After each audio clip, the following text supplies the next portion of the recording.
Hey, everybody, it's John Ray with Awaken Entrepreneur, and I am joined with Dr. Bob Beare from Deep Waters Recovery. And this is going to be a part of a series of conversations that Dr. Bob and I are having around the concept of mindfulness, around trauma, and really around present day subject matter that's coming up in our own lives and in the lives of those that we're working with and serving. And it's really going to be a little bit more informal, where we're just riffing on subject matter and looking to create a conversation in the comment section of YouTube and wherever else you're watching this. So deepwatersrecovery.com is the website where you can check out all of Dr. Beare's great work in healing trauma. And all of that work will be somewhat referenced as we're going into these conversations. So, Dr. Beare, how we doing? Hey, good. I'm coming to you from my favorite cigar bar. Also, this is a music venue back here. I've seen some folks do some. Actually, there was a woman here a couple of weeks ago that I was just mesmerized. She was doing her trauma work through her vulnerable singing. I can't think of her name right now. I'd like to throw her a bone, but for being so vulnerable in public, which is what we're doing, aren't we? Yeah. We're like having the, because, vulnerability, it takes a lot more courage than being tough. I've already done that anyway. I'm tired of trying to let people know I'm tough, which I'm not. But anyway.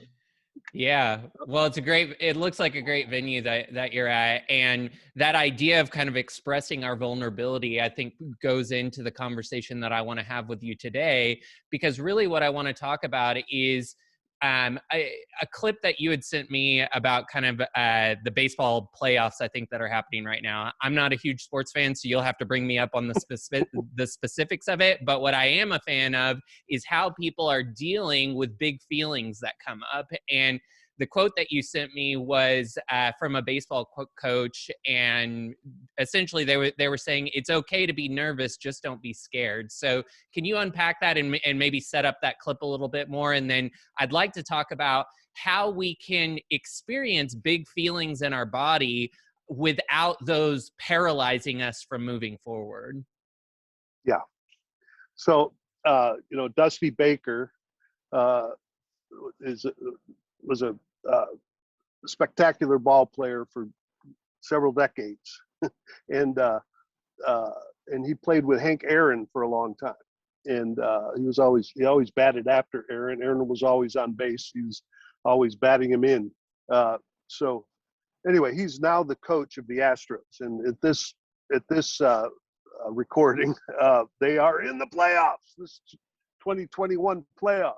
And everybody's booing them because they got caught cheating a few years ago, but they seem to be ignoring it mostly.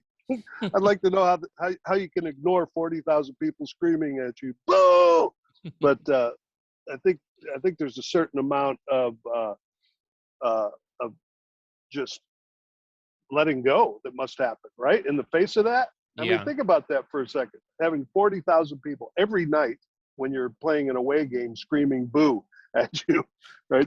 But that's kind of a different topic. But anyway, so they're going into the playoffs with this red hot Red Sox team, right? And one of the announcers was interviewing him, and he said, "Aren't you guys a little tense about that? Aren't you guys scared about?"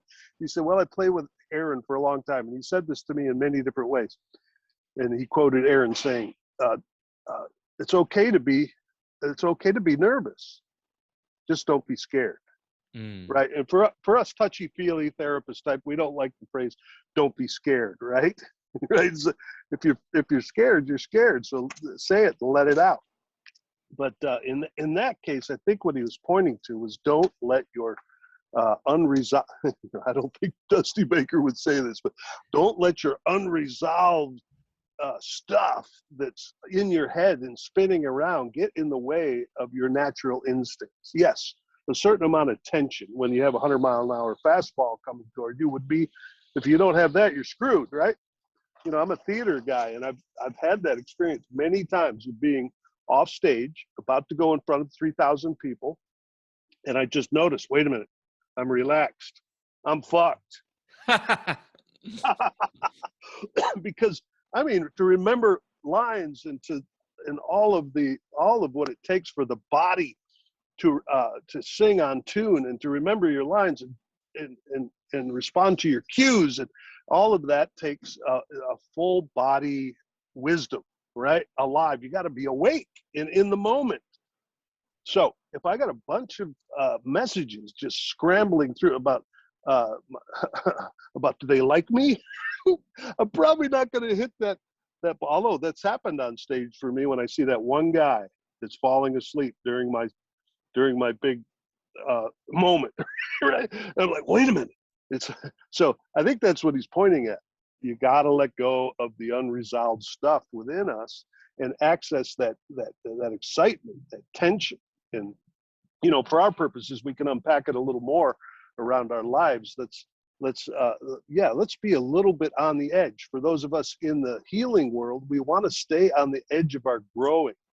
We always want to be, not always, but in order to grow, we have to put ourselves in a certain amount of discomfort in order to grow. It doesn't have to be 24/7, but I'm going to have to look at some of that stuff that is underneath the surface. So being willing to be just a little bit uncomfortable, but I don't have to dive into my terror or even be giving too much space and time to these messages that are telling me I'm either good or bad. They're not useful.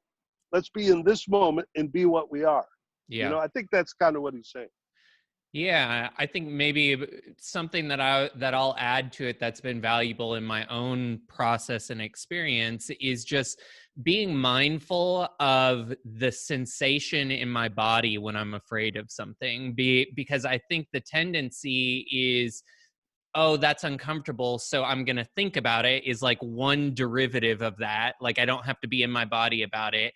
And then I'm going to project it forward and maybe yell at somebody about it. That's another separation from it. And all of that is disconnecting me from my own, I would call it body consciousness, but it's basically like what Bruce Lee, talks about being water in a container or water in a bucket where you're not actively doing anything. There's just that right tension point against the walls of the bucket. But when it's time to go and somebody pokes a hole in that bucket, you're ready to flow towards the thing that needs to happen. And so that tension point, I think, is understanding the sensation that's happening in your body, which is really kind of an energetic process, and then being able to properly channel and direct that energy.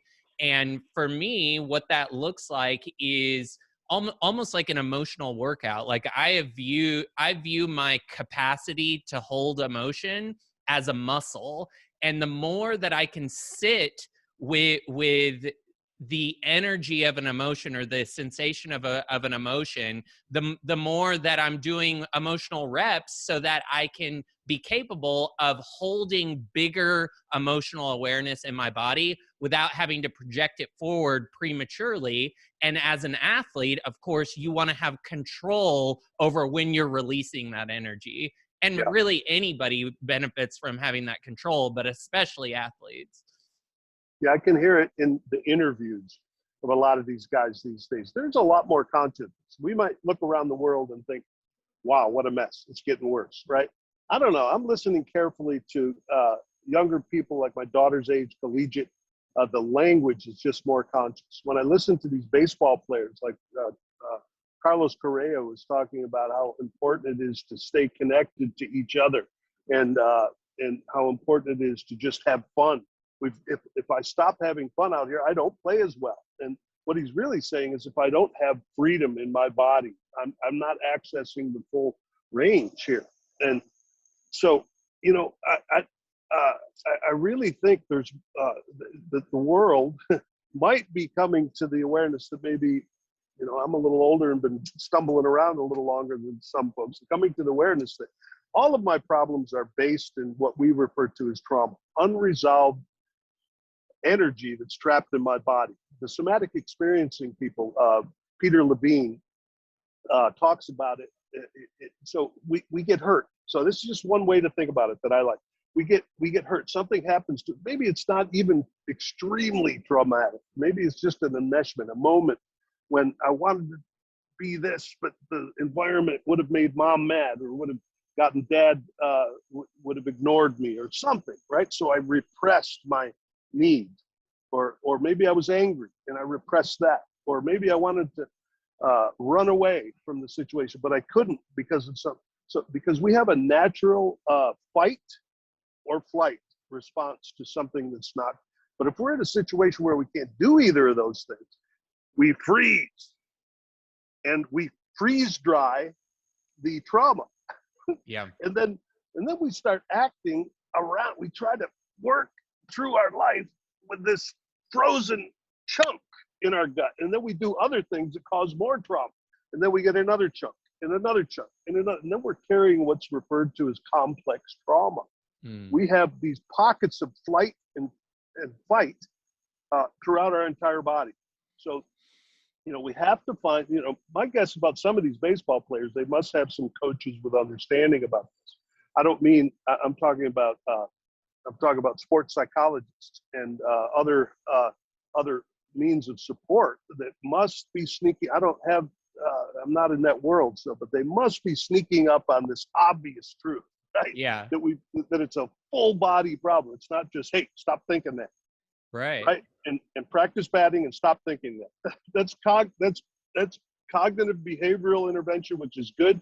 But if we don't heal the roots of the wound, we're missing a huge percentage of the opportunity for a freedom to be in the moment, to be mindful, as you were saying.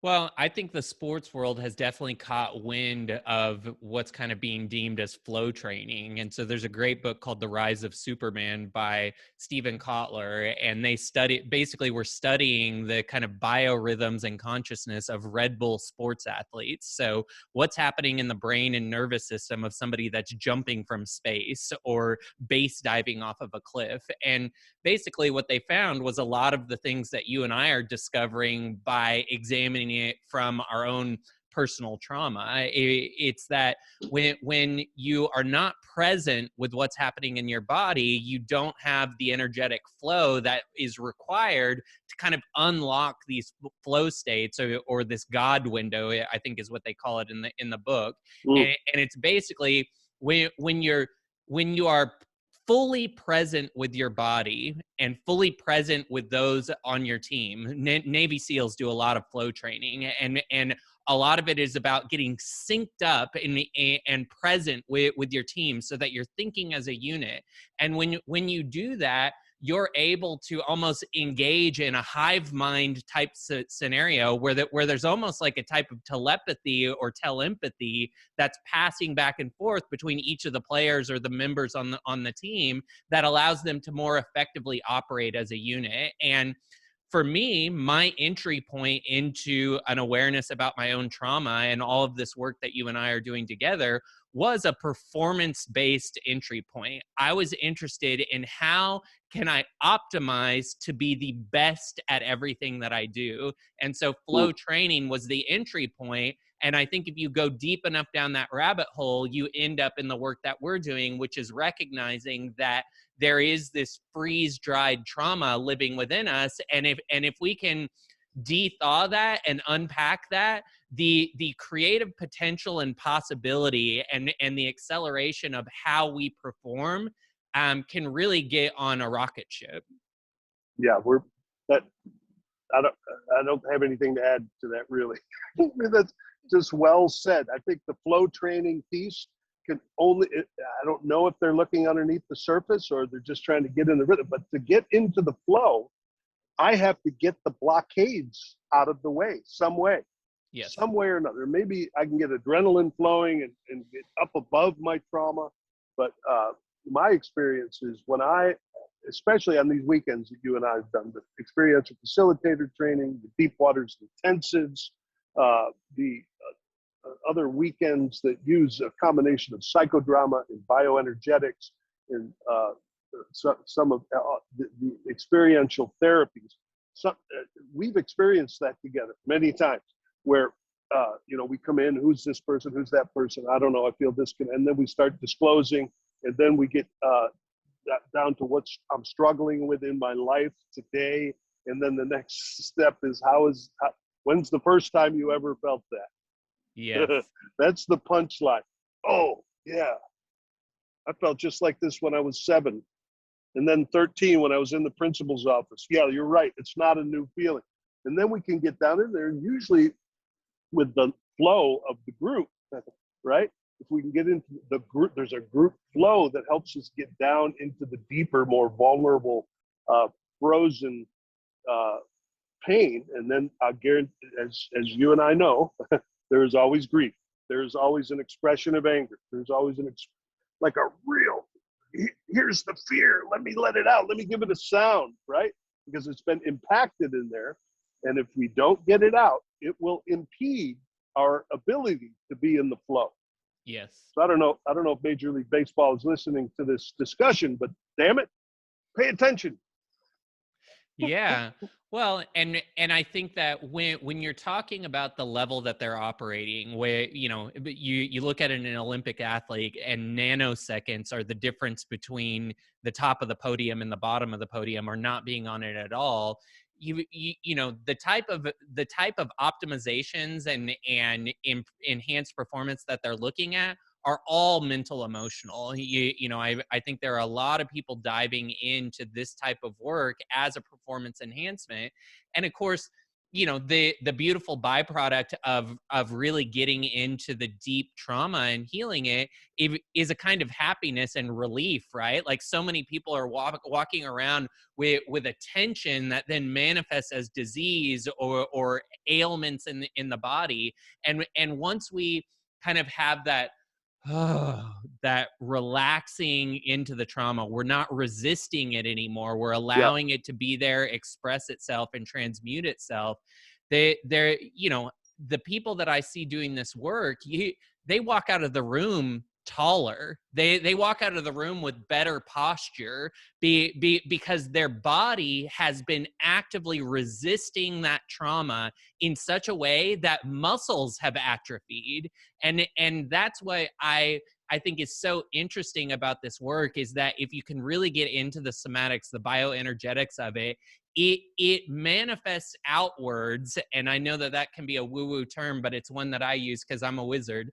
It manifests outwards as in physical, tangible ways. Like when we get into that root energy, the body feels better. Our decision space opens up, so we have access to more decisions, and instead of having to project that energy forward, which is oftentimes what we're doing when we don't want to go into the temporary discomfort of the trauma, it gets projected forward as bad behavior, whether that be addiction, substance, food, or just socially bad behavior. When we have the capacity to sit with our trauma, my experience has been, I don't have to portray myself in that bad behavior personality anymore.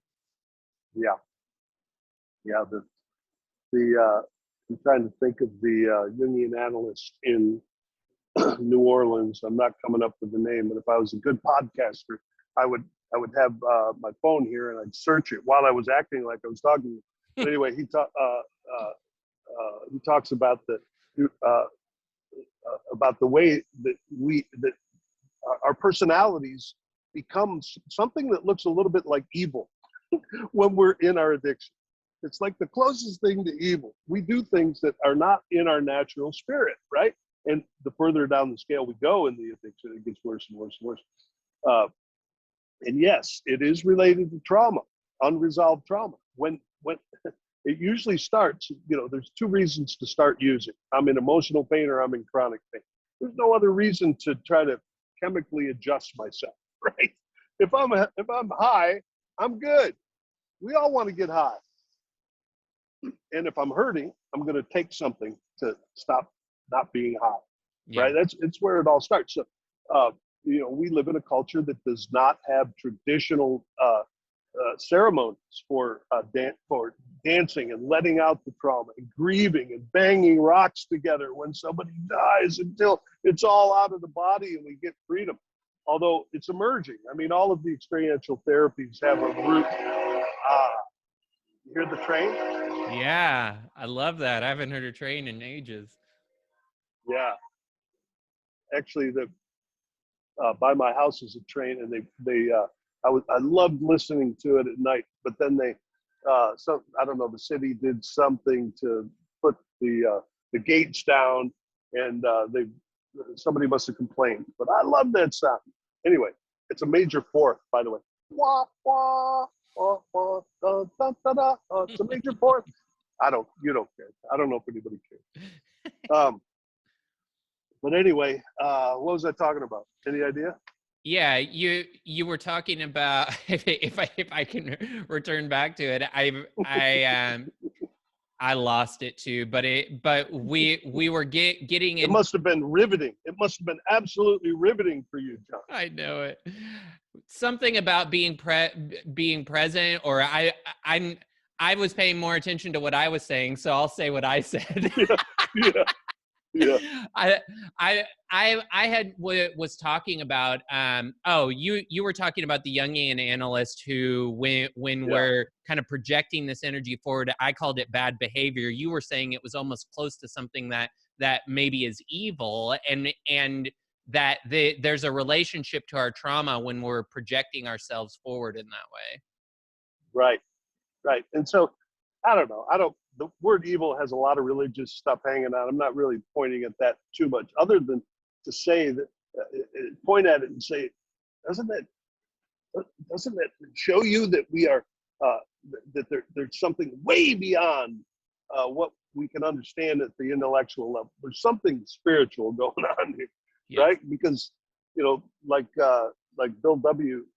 And Carl Jung had an exchange, and Bill W. said, or Carl Jung referred to alcoholism as a spiritual thirst for life, right? That's why all of us that are in recovery from whatever you're in recovery from, not just alcohol, we all use something. By the way, they will even talk about this obsession with baseball. Wow, those Red Sox fans. But it's whatever it is, if we can, we're trying to approach a feel. That's why we all in recovery, well, brother, there's this like reunion, because we were all out there finding counterfeit versions of that spiritual feeling that we all want, right?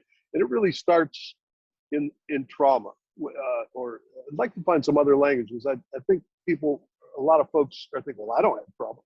Look, we've all got things that rerouted us from our authentic being, and that's why we are all called to continue to do transformational work, to look within, get feedback, learn how to have some tolerance for the uncomfortableness as our trauma starts to as you said, thaw. As it starts to thaw, we got to learn how to do, and then it's like, yep, this is what we do, right? And the goal is to get high. That's it's high on, as cliche as it is, to get high on life, man. This is like a miracle, this life thing. Yeah. How the hell did we get lucky enough to have this little slice of this thing called life? What are the odds of that? Somebody run the sports statistics on that.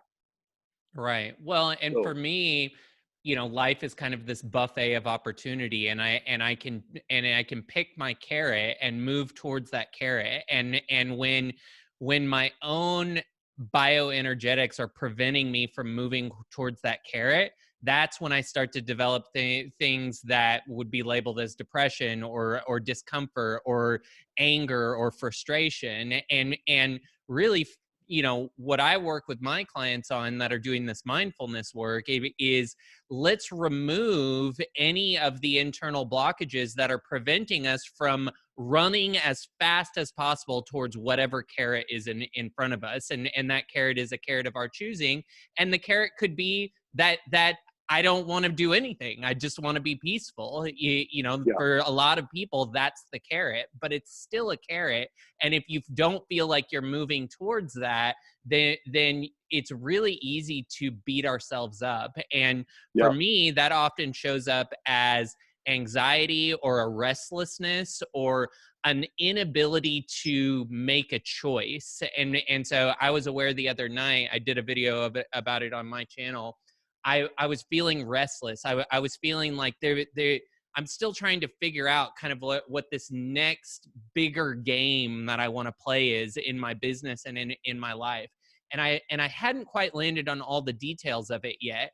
And in that inability to know what to do next, which is me being actually uncomfortable with uncertainty, um, in that uncertainty, I opened the pantry and I wanted to pull out a sleeve of Oreos and a bag of chips.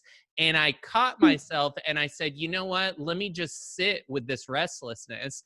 And so for about an hour, I sat with that restlessness. I actually live streamed myself doing it to showcase kind of my process. And by the end of sitting with that feeling, that big feeling of uncertainty, my discomfort with uncertainty had subsided. I had found a place of balance and I didn't eat the cookies. And so I think that for me, what I'm learning is that it can be that simple, and it doesn't always have to take an hour. For me, trauma, the definition that I've heard of it is my having an expectation that wasn't met. Well, we all have expectations that aren't met almost every single day. And so we're all suffering from some kind of disappointment, maybe would be a different word. And if we aren't acknowledging that in our body on a regular basis, which is what I feel a good daily mindfulness practice offers, then that energy, like you said, I love that freeze-dried analogy. That energy gets freeze-dried because we bypassed it. We didn't fully experience it. That's right. And now it's locking up our power. And so it's like a battery draining, and it prevents us from being able to recharge to 100%. Yeah. And it's, but you know, and the part of me that's listening to this is I want to be careful not to become a victim. Everything that I expect needs to happen, or we're not saying that. I know you're not saying that. We're not saying that. But what we've done, many of us have done, is become numb to our needs in our brain. And when I say brain, I mean the full body brain. There's a woman named Diana Chapman. She talks about there's three intelligences, and that's IQ, EQ, which is emotional intelligence, and BQ, which is the body quotient. I love that. It's like, do I have access to the authentic sense in my body to be able to say yes to something? Do I have access to really know if it's a no? Yes. Or is that channel completely blocked by my unresolved shit? Yes. And I'm just making all of the carrots that I'm going after are counterfeit carrots. Yeah. And the goal that the carrot is taking me to, and that's, you can learn goal setting in a superficial sales seminar, set a goal and march to it. But if my trauma is running the show, I will wind up there and I will not be satisfied. That's right. That's why sometimes there's other models which are more the vision model, getting enough out of the way to hold the vision, and rather than chasing a carrot towards some goal that I may or may not enjoy being there, right? I might, to me, it's a little bit like being in the pool with a beach ball, and I'm chasing that ball, but the waves, I'm pushing it away actually with all of my chasing. If I can get still enough to hold a vision, maybe allow the flow to come toward me. I've had some recent awakenings about how in business and in love relationships over the years, I've spent some time saying, please like me. Please let me do my little workshop at your treatment center or some shit like that, right? Please wow, what is that? That's an old wound. I've been doing that since I was a little kid. Please allow me to whatever ... right? Yeah. Allow me, as opposed to just being and knowing what's true for me, being my own best friend, and allowing, whatever's supposed to come toward me to come toward, although sometimes I want to chase it down and snag it. Yeah. Well, yeah, I think that some of us are hunters and some of us are gatherers. I mean, that's an old sales designation. And I think the opportunity is to bridge both of those worlds and understand when it's time to receive and when it's time to take action towards something. And for me, the carrot is one of the things that I try to incorporate into my mindfulness practice is it's one, I can have desires. The desires aren't dirty. If anything is dirty or misaligned with a desire, it's my attachment to it. So the desire for me is really just a portal into how do I want to feel? How do I think that thing is going to make me feel? And then I completely release the specifics of the desire, and the carrot becomes the emotional state that I want to experience.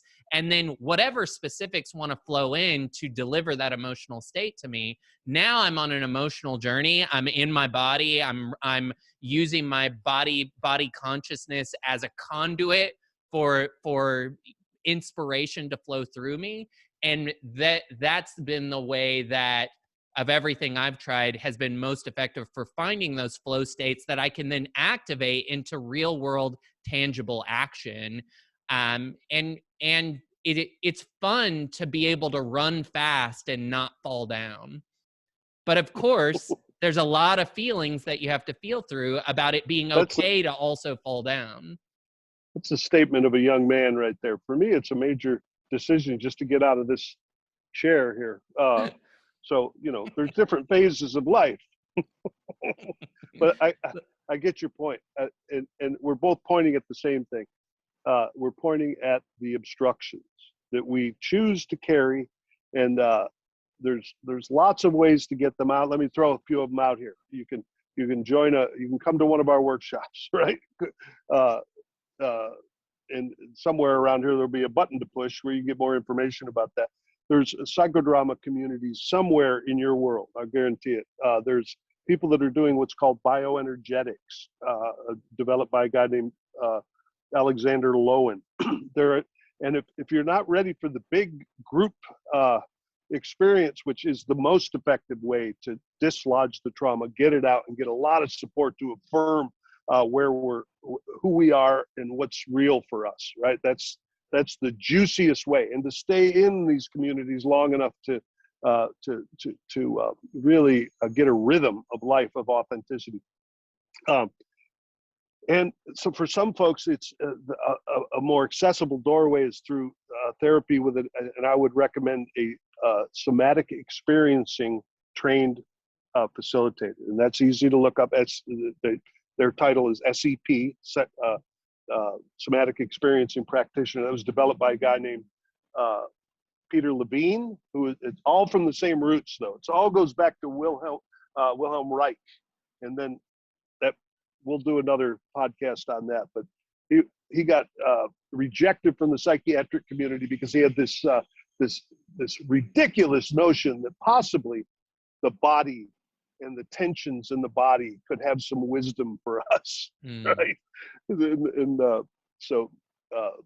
but all experiential transformational therapies and opportunities have those same roots. So I would recommend any of that. There is also a community-based program called Adult Children of Alcoholics and Dysfunctional Families. So if anybody's out there saying, well, I'm not an alcoholic, my family's not an alcoholic, and if you want to finish that sentence and say you're not from a dysfunctional family, then I would really hope that you would reach out to me, because you're the first human being that I've met that doesn't have because we're humans, right? I think we're humans all on this bus. We're somewhat perfectly imperfect, and we all carry blockages that come from ACA, Adult Children of Alcoholics and Dysfunctional Families, is the best community-based program to get in there, and they have a workbook and there's support, but it's imperfect. There's crazy people like me in there. So yeah, and I would just say that I think it's perfectly appropriate to feel some fear around taking that step into working in a group like that. I know that in early, when I first started to explore this work, I was terrified of just walking in the door of one of these groups. Like I had such a perfect facade that I had constructed for myself. I didn't want anybody chipping at it. But Yeah. that is the value of these groups, is that it is a safe space to chip away at your facade and really get into the juicy, authentic self that lives underneath that, which of course is where all the power, creativity, and potential comes from. Yeah. And you end up making, my experience has been, you end up making more real connections, and you find people that you can model who are already doing the work when you don't know. A lot of this somatic work, like, you can understand it theoretically, but until you know what it feels like in your body, you don't really know the work. And so having somebody modeling what it looks like in the body, from posture, tone of voice, like all of these things, having somebody that you can model is an incredibly valuable experience.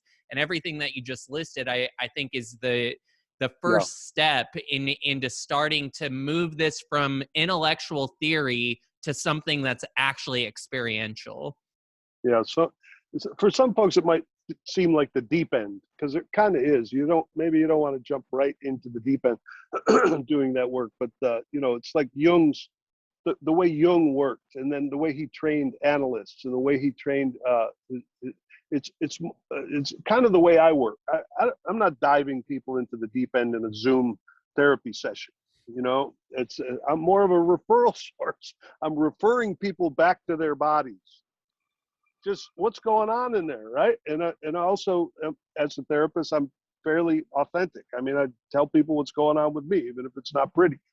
It's kind of, Jung talked about it in a lot of different ways. It's about the relationship. And for some folks, that's an easier doorway in with a one-to-one relationship with a therapist. But, I nudge my folks toward doing some more group stuff. And most of them find their way there when they're ready to get a toe in the water, then a foot, then a leg, but the deep dive. Oh yeah, baby. And then I always had the image of Icarus, right? Flying toward the sun. We're trying to get the answers. We're trying to figure it out. And then my wings melt and I dive deeply into the water, deep, until the pressure gets so much that I start rocketing back up. And I don't know. I'm going to have to draw that. I think that's got enough juice for me. I'm going to have to either make a little video about that or something. Yeah. Because to me, that's like the healing journey, right? I keep trying to figure it out until I plunge, and then I plunge deep, way down into. I almost hit the muck at the bottom of the ocean. Yeah. And then I get some kind of support that buoys me to the top. Yep, there's the train again. Maybe that's our cue, huh? That's our cue. You're being buoyed to the top. Well, yeah, I love that metaphor or analogy. I'd love to see you create that as a piece of art. And I think that all of this is pointing to, if anything that we've spoken about seems interesting, really the first step is reach out through deepwatersrecovery.com and talk to one of the facilitators there. They can answer all of your questions, and they can help you navigate that first stair step into this work and see if it's the right time for you. And so to find Dr. Bob's work at Deep Waters Recovery, you can go to deepwatersrecovery.com. I'm doing more mindfulness work and marketing work with entrepreneurs. You can go to awaken-entrepreneur.com to learn about some of the stuff that I'm up to. And we'll put some of those links down in the description and try to reference anything that we've spoken about. But Dr. Bob, final thoughts on, it's okay to be nervous, just don't be scared. What are your astros going to do, and how can people align with their emotion in a way that takes them from this video into something that will be meaningful? Well, I'm a baseball fan, especially this year. And actually, as I'm thinking about it right now, I'm exiting all of this trauma work and just going rah, rah, rah.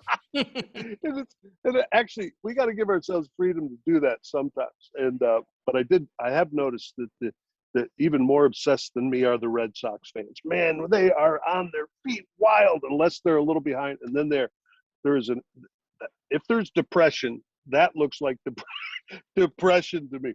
And it's, you know, we all attach to something outside of ourselves, and it's not bad. It's like fun, right? But we've got to make sure that we're not doing it to the point where we no longer have any internal reference at all.